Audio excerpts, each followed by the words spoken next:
ওমরের মতো বান্দা বলে, খাব্বাব বলো তোমার জিহ্বায় কতদিন টিউমার হয়েছে বলতে। খাব্বাব চোখের পানি ছেড়ে বলেন, ও খলিফাতুল মুসলিমিন, আল্লাহর শপথ জীবনে আমার কোনদিন জিহ্বার মধ্যে টিউমার হয়নি। তাহলে তোমার জিহ্বায় কেন গোশতের আলাদা পাত্তি টুকরা দেখা যায়? খাব্বাব চোখের পানি ছেড়ে বলেন, ওরে ওমর, রাসূলের হাতে কালেমা পড়ার অপরাধের কারণে আমার এলাকার বেঈমান কাফেরেরা আমার হাতে পায়ে রশি লাগায় পাহাড়ে নিয়ে গেছে। পাহাড়ের মধ্যে নিয়া আমার হাতে পায়ে রশি লাগাইয়া পাহাড়ের কাটা আইনা আইনা আমার জিহ্বা বের করে একবার ঢুকিয়েছে, আবার বের করেছে। আর বলেছে, খাব্বাব কালেমা ছেড়ে দিবি কিনা বল। আমি চোখের পানি ছেড়ে ছেড়ে কথা বলতে পারি না, দিলটা মাওলা দিকে ঘুরাই দিয়েছে।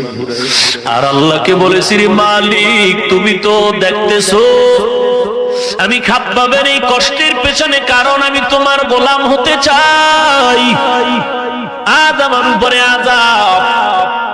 ওমরের চোখের পানি পড়া শুরু হয়ে গেল। খাব্বাব বলেন, এখানে শেষ না, জামা উঠাইয়া পিঠ বের করে বলেন, দেখেন আমার পিঠের হালত। ওমর তাকায় দেখে খাব্বাবের পিঠে বিন্দু থেকে বিন্দু কোনো গোশত নাই, হাড়টির উপরে পোড়া পোড়া দাগ। বলে, রে খাব্বাব, কুষ্ঠ রোগে ভুগছো কতদিন বলো? খাব্বাব বলে, জীবনে আমার কোনোদিন কুষ্ঠ রোগ হয় নাই। তাহলে কষ্ট কেন রে খাব্বাব?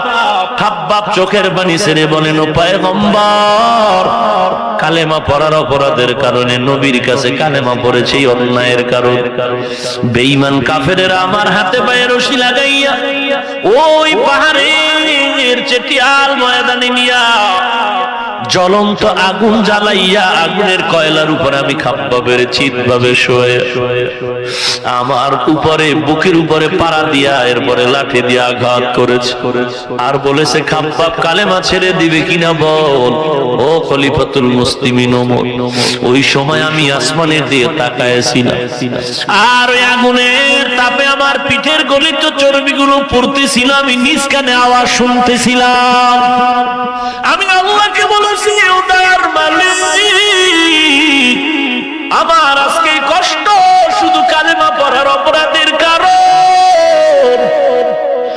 আজ আমি কালেমা না পড়লে কষ্ট হতো না। আয় আল্লাহ, আরো কষ্ট যদি আসে আমি ধৈর্য ধরে নিতে চাই, এরপরও কবরের আযাব সহ্য করতে পারবো না, জাহান্নামের আগুন সহ্য করতে পারবো না। এরে নবীর উম্মতের দল, আজকে কোথায় চলছো রে মুমিন? এই ময়দানে যুবক, আজকে তুমি বাহাদুরি করো, তোমার মা নাই, তোমার বাবা নাই, অন্ধকার কবরে চলে গেল। একদিন তোমার ডাক আসবে, তুমিও চলে যাইবে। মসজিদের খাট তোমার কিনারা, কোথায় রাখবা? ওই বাঁশবাগান যেখানে দিনের বেলা যাইতো মানুষ বড় ভয় পায়। ও বাড়িওয়ালা ভাই, তুমি আর একজন বাড়িওয়ালার দিয়ে তাকাও, বাড়ি পড়ে আছে, বাড়িওয়ালা নাই। ও গাড়িওয়ালা ভাই, তাকায় দেখো, তোমার মতো কত গাড়ি পড়ে আছে, গাড়িওয়ালা নাই। টাকাওয়ালার টাকা ব্যাংকে জমা আছে, ব্যাংক থেকে টাকা নিতে পারলো না, খালি হাতে চলে গেল।